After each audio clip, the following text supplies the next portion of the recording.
It's Wednesday, September 20th, 2023, and this is KBIA's Views of the News. Our weekly roundtable on media behaviors comes to you from the Futures Lab studio at the Reynolds Journalism Institute.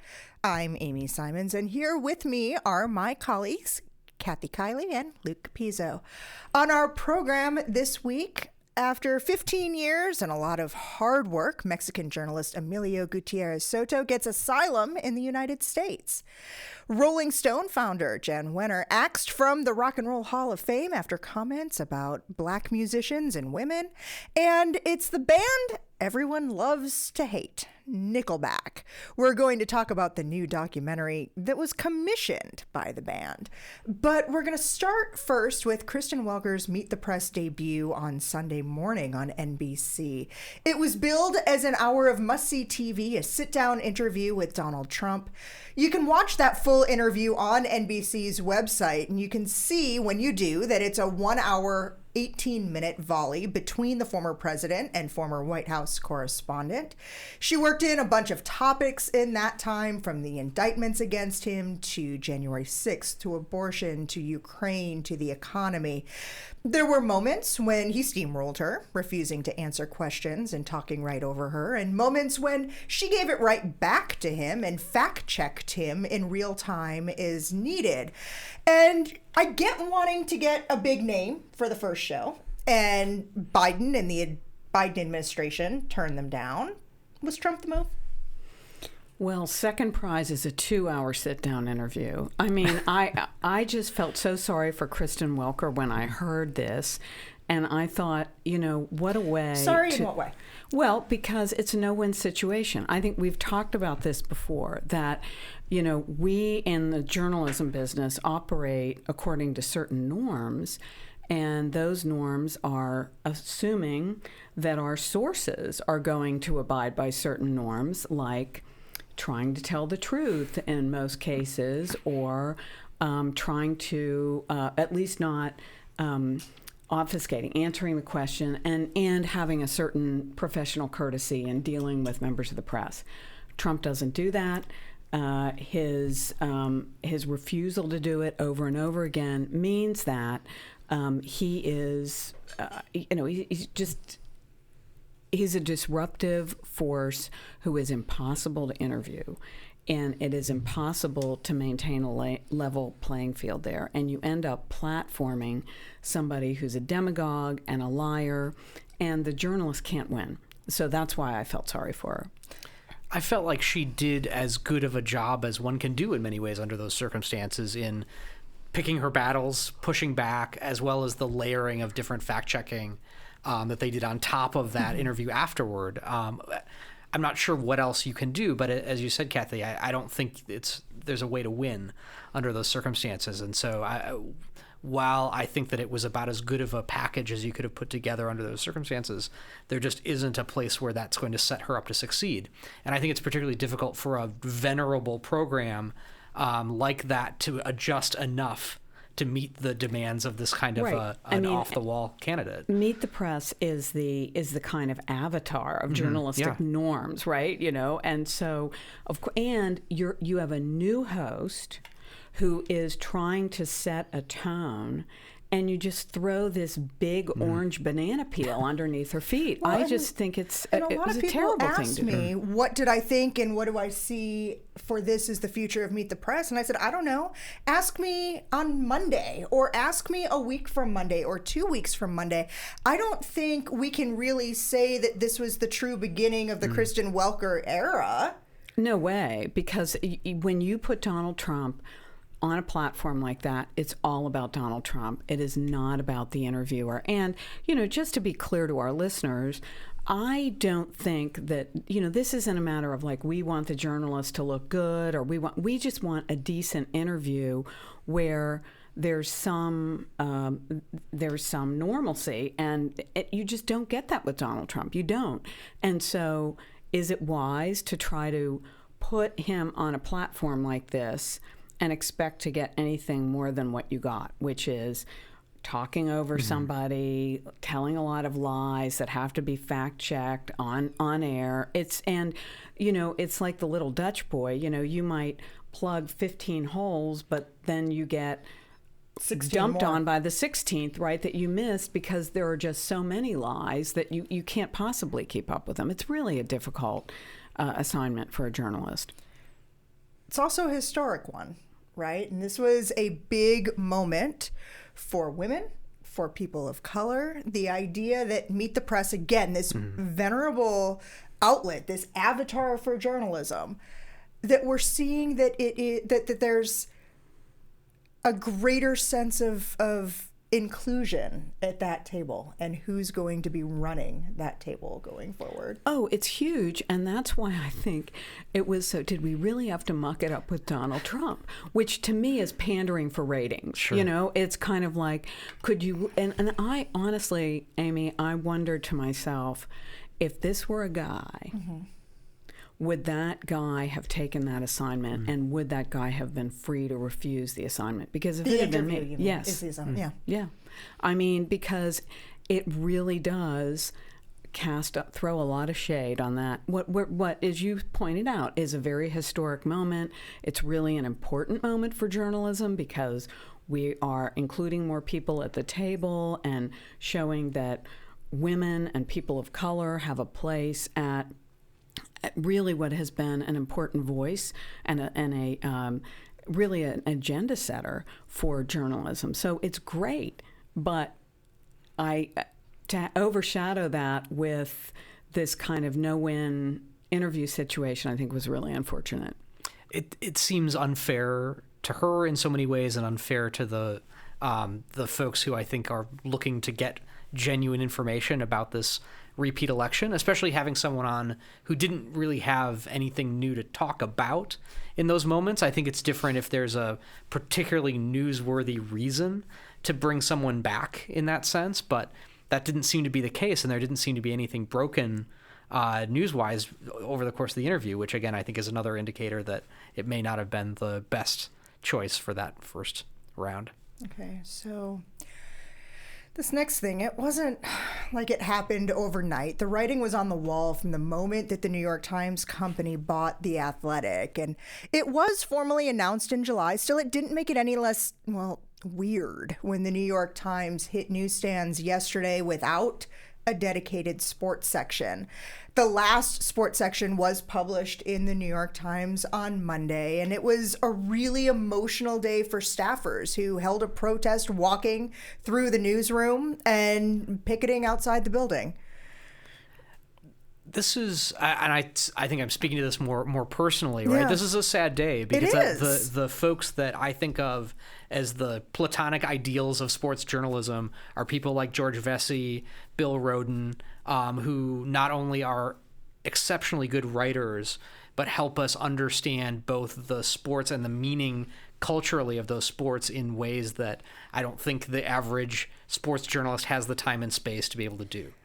And so to see the loss of the institution that's nurtured that many folks for decades and decades and decades is frustrating. I was a former competitive figure skater and coach for many, many years, more than half my life. And I still look to Yuri Longman and Juliette McClure as folks who are covering those sports at a level that is much, much higher than the kind of normal Olympic drop in journalism, unfortunately, where we only you fly see it once into in a great whatever time. city the Olympics are in, and Exactly. nobody cares about Olympic sports outside of that. These are among the very, very few Yeah. people who, as an insider in that sport, I care about what their opinions are of what we're saying.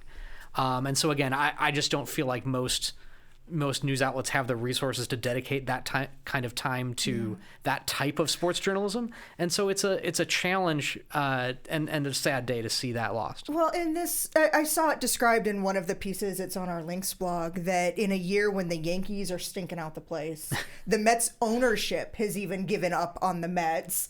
Now the New York Times' sports section goes away, which is the gut punch, and this is how it was written in this piece, for the literate sports fans of the New York region, that this really was a sports section that went beyond what you needed to know for your fantasy league, or the barroom coverage or conversations that are had in sports and among sports fans. Well, the fact is, most sports pages tended to be, at most newspapers, I think, tended to be the place where the better writers went because you had more freedom. And so there's a lot of really great sports journalism being done out there. I think what's striking here, this was a business decision, and it was a way to get rid of union workers. The sports section of the New York Times is, they're guild writers. They are organized by the Communications Workers of America, and the athletic writers are not. And so this is something we've seen in the past. We saw it early on in the internet era when the Washington Post had WashingtonPost.com, which was across the river from the Washington Post because those people weren't unionized. And it is also a move towards verticals, which I certainly saw that was happening at USA Today when I was there, where the idea was we'll spin off the sports section because that has a certain audience. The problem with that, I think, is that the great thing about the newspaper is, as it was traditionally conceived, was it was a place where you could find news and you could find sports and you could find culture and people could come together. And the nice thing is you might not think you were a sports fan, but you read a really beautifully written piece about figure skating or a boxing match, and you would find yourself captivated by it. In a world of verticals, how are people going to serendipitously find those stories? And I think that's one of the big losses, and one that we in the business have to come to grips with and figure out how to fix that. I think, unfortunately, while The Athletic is able to provide resources toward in-depth reporting in sports, so there isn't necessarily a loss in terms of volume, they're based so much on a content creation model that I feel like you do lose quality. There's no way not to lose quality. There's no way not to lose insight. And again, without the protections of unionized staff, right, there's a freedom that is lost as well. Yeah, I think it's a blow. It's a blow to the New York Times. Okay. Speaking of freedom that was lost, I love a good segue. He doesn't know how I can sometimes capitalize on those. Speaking of freedom, Kathy, this next story was one that had us busting at the seams last week because you knew about it, but it was information that was under embargo. We're excited to share the news that Emilio Gutierrez Soto won his 15-year battle for asylum in the United States. Tell us about his case, about its development, and what this means now. Well, this was a big deal for me because I personally have worked on this case for 6 years. And of course, as you mentioned, for Emilio, it's been a 15-year saga. And, this is a case that I think really highlights how messed up our immigration system is. This is a journalist from Mexico who reported on corruption in his hometown, a small town called Asuncion in northern Mexico, and for that reason was harassed by the military and threatened with death. These are not threats that you take idly in Mexico, which is the most dangerous country for journalists outside of a war zone. And so he left with his then teenage son, came to the U.S. border to a port of entry and requested asylum. So he came in here legally. And that began a really long saga, too long to narrate here, but it involved 2 periods of detention for him. And it just was so difficult, even though he had the support of the Committee to Protect Journalists, Reporters Without Borders, the National Press Club. And we ended up, when I was helping the National Press Club, we ended up recruiting a law clinic at Rutgers to file a habeas corpus case to get him out. And the Bishop of El Paso was pleading for him. And the fact that it took that much and 15 years to get justice for what should be a really clear-cut case, I think says a lot, not only about the threats facing journalists, but also what is wrong with our immigration system, why aren't we putting all those resources on battling drug dealers and not trying to keep a journalist out of this country? It's insane. Yeah. I feel like, especially with the increasing threats to journalism, to journalists and their safety throughout the world, right? It's an important issue, and I hope that the novelty or the news value of his finally getting that after 15 years is able to open some more eyes in that direction. The other thing I would say is that if you want secure borders, which is the politics of immigration is what makes this so difficult, but if you want secure borders, support journalism, because the corruption that is driving so many people to leave their homes in Central America and in Mexico and in some South American countries, it's corruption. And that's what the journalists are trying to expose. And if you make it impossible for them to do that by giving them no exit, then the border situation gets worse. Let alone give people the opportunity to come in legally and have a fair case rather than that having gets to get decided to other means. in a reasonable amount of time. Exactly. Yes. So as we move on to our next topic, I'm going to kind of point to what Margaret Sullivan writes for The Guardian, that it's not shocking, or I'm sorry, it is shocking. It's not surprising. Jan Wenner, the founder of Rolling Stone magazine, has been removed from the Rock and Roll Hall of Fame. This happened after a New York Times story Friday in which Wenner was talking about his new book, which features interviews with 7 iconic musicians: Bono, Bob Dylan, Jerry Garcia, Mick Jagger, John Lennon, Bruce Springsteen, and Pete Townsend. 7 white men. When he was asked and really pressed about why he only included interviews with 7 white men, Wenner said that black and female musicians didn't, and this is his words, not mine, didn't articulate at the level of white musicians. The thing is here, though, racism and sexism in the music industry, it isn't a secret, and it hasn't been one going back to the height of Motown and straight through to today. But it also begs the question that if this is the attitude and the approach of the founder, or begs the question, if this is the attitude of the host, of the founder, how many people have been passed over or lost out on opportunities because they missed out on the sphere of influence that was Rolling Stone? It was really frustrating to read this article, and frustrating from the perspective of a music fan, frustrating from the perspective of a PR person Talk about that perspective part. who has been there when clients have been there. Let's hear it. We don't often get the PR people's perspective sitting at this table, so we're gonna hit you up on a lot of those. It was interesting in the first half of that interview. He talked a lot about how, in the interviews he conducted for the book, that he let his subjects review things and clean up mistakes. I found that wildly ironic in light of what's happened. And so you could imagine that when you're prepping someone for an interview like that, that's an obvious question that in this day and age a good journalist is going to ask. You need to have a good answer. And to me, at a certain point, the answer is probably something like, these were my good friends, and these are historic interviews, and these are all people who have earned their way through. That's not to make... I still think that that's a problem for the book personally, but that's the answer that you give. And it's not a complicated one.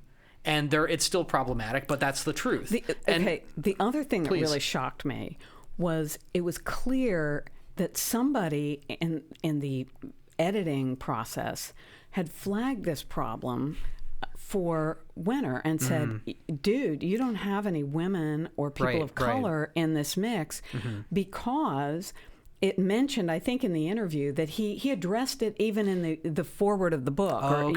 So it was on his radar screen. And here I'm talking about the omission of women and people of color, not the letting people doctor their interviews. But he knew that was out there. How does he know? Why would you not be better prepared? I mean, what would you tell as a PR person? What would you tell a person going into an interview with the New York Times to say? I mean, how would you prep them for that? Because clearly you would have anticipated the question. Yes. It's in the book, so he knows that's a problem.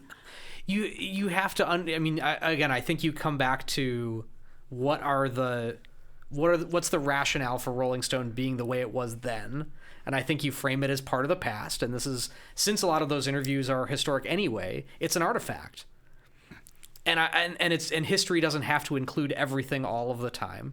And so that's my best answer. I See, still don't like it. And that's still an answer as a journalist I would have accepted. Yeah. With the addition of, and just wait for volume 2. Absolutely. Right? Like, because he has enough excellent content idea. to write Right. how many other books where it could be 7 women, it could be 7 bands or musicians who are black. It could then be a 4th volume of Latinx musicians. Like, there's enough, again, as a historical artifact. Okay, Right. Go ahead. I'll let you keep going. And in the Sorry, I interview, got he excited. even Keep mentioned, he said, well, I wouldn't want to do it just for PR, right? I wouldn't want to include them just because PR thinks it's a good idea, which I found incredibly insulting. That obviously, like, this is a PR problem because it's a real problem, because there is a history of leaving people out. And again, I think in a sense, I'm glad that we know that this is how Rolling Stone was run for a long time, and I think that gives us some space from which to reevaluate things, and it shows us where some of those blind spots have been.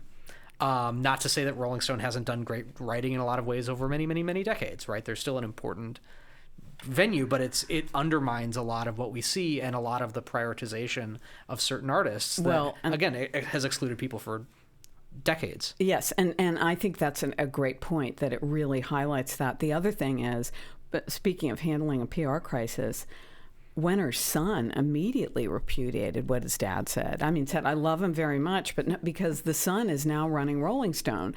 And so he can't have that on his plate. And so, I mean... I wasn't surprised to see the Rock and Roll Hall of Fame do what they did. Yeah. How do they not? Right. Yeah. Okay, so when I first asked Luke last week if he'd be on the show with us today, I told him one of the things I was going to want to talk about was the announcements from both Bill Maher and Drew Barrymore that they were going to return to the air this week with new episodes of their talk shows. Since then, both have announced a change in plans. Bill Maher saying on X, formerly known as Twitter, that he was holding off now that there are negotiations scheduled again in that writer's strike. Barrymore issued an apology on Instagram for planning to move ahead with production and crossing the picket lines. Now, there had been several protests there, and she, I'm guessing, upon some advice from very skilled PR professionals such as you, not you personally in this case, but those who share in your profession, probably gave them some advice that the repercussions could be a whole lot stronger than the win in their eyes of getting back on the air. We're certainly at a period of high ebb, I think, for union organizing in the country, which I think is a fantastic thing. In a lot of different areas, we have the automotive strikes right now. Being from Michigan, those are also, that's union activity that I watch very closely. And I think that reflects this broader public sentiment and awareness coming out of the pandemic that, people's work lives matter. People need to have an understanding of how that fits holistically into their well-being. And that brings up all of these different aspects of things that unions have been at the forefront of for more than 100 years in the United States. And so I think that those who might not have sensed that shift fully, have leaned toward these potential first mover benefits of like, well, we could be the only daytime show on TV. Maybe that's competitively, that sounds really good. Right? Maybe if that's worth alienating a few people, but I think they underestimated the strength and veracity of those folks who are feeling the other way, and the solidarity that's really formed around a number of these different issues. Yeah, and I think the reason for both the union organization and a lot of these strikes and the support for them it's a broader cultural thing. It's a reaction against the pulling apart of the middle class, the incredibly high salaries that CEOs and some very highly paid on-the-air talent are getting as compared to the worker bees who are doing the production. So I'm trying to imagine, like, if Drew Barrymore or Bill Maher went back on the air, when the strike's over, how are they going to be getting along with their writer's room? And I think that probably came into play. But it's tone deaf, right? Because you're getting highly compensated, and there are other people who can't afford. They're living in places, either New York or Los Angeles, that are very expensive.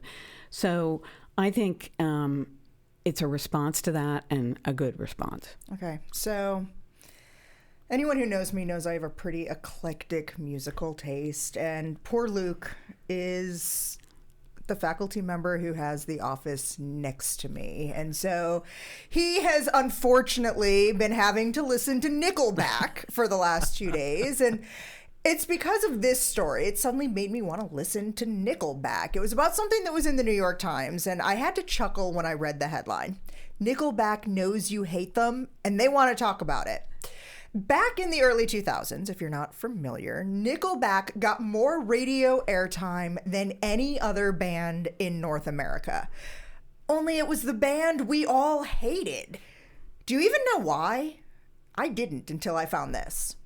No one talks about the studies that show that bad music makes people violent. Like Nickelback makes me want to kill Nickelback. That was from Brian Posehn, who you might recognize from The Big Bang Theory and The Sarah Silverman Show. That 10 seconds of video from the early 2000s. And now, all these years later, Nickelback is still a hit, drawing 10,000 people for a free show at the Toronto Film Festival. And that was 3.5 times as many people than were expected to attend. The band had their biopic documentary open at that festival. That's one of the reasons they had this free concert that all the people showed up to. One of the things that's really interesting, though, about this documentary, they commissioned it. So this isn't like the big let's remember Nickelback with nostalgia that somebody decided we needed to have out there. They decided this needed to be out there. So we've seen over the last couple of years this trend of looking back toward musicians from 10, 15, 20 years ago and reevaluating them, right? And so stories that I've read, include Hootie and the Blowfish. I was certainly among the millions who bought Cracked Review in 1990, whenever that was, right? Sheryl Crow, our own University of Missouri's own Sheryl Crow, who I was a big fan of back in her early work. If it makes you happy. Can't be that bad. Sorry, and I interrupted. No, that's great. And I think that there's a lot of value for us culturally in thinking back and saying, well, how can we consider the ways in which these artists might have been slighted, right? And I have nothing wrong with that view looking back at Nickelback as well, thinking about them in that same way. It's just that maybe a little bit less meaningful when they're incentivizing it and paying for it themselves. It ain't the last waltz. Okay, the band. Okay. So I'm going to show my boomerism here. I had no clue until you showed me this, but I do think it's kind of funny and kind of cheekily Gen ironic. Xers over here having a moment. Right, yeah, but I thought it was funny that they did this, and so that would raise them a little bit in my estimation, that they were willing to take a satirical view of themselves. Okay, well, so one of the reasons that everybody loved to hate Nickelback, to fill in some of those outside of our generation, all of their music sounds the same. That's what it ultimately comes down to. Like, they found a pattern and they just ran with it, album after album. That's not Nickelback you're hearing, but that music does mean we are out of time for this week. Thank you for spending the last half hour with us. Read more about each of the topics we talked about on our links blog under the programs and the podcast tabs at kbia.org. We're also available wherever you get your podcast downloads, including iTunes, Spotify, and Stitcher. You can like us on Facebook or follow us on X, formerly known as Twitter. Our handle there is @ViewsOnKBIA. These are all great ways to watch, listen to the program again, leave comments, questions, see what we'll talk about next week, and more. Our thanks to Travis McMillan for directing today's show, to Kia Thomas for handling the audio, Tim Pilcher composed the theme music, and Nate Brown is our social media manager. I'm Amy Simons. We'll see you again next week.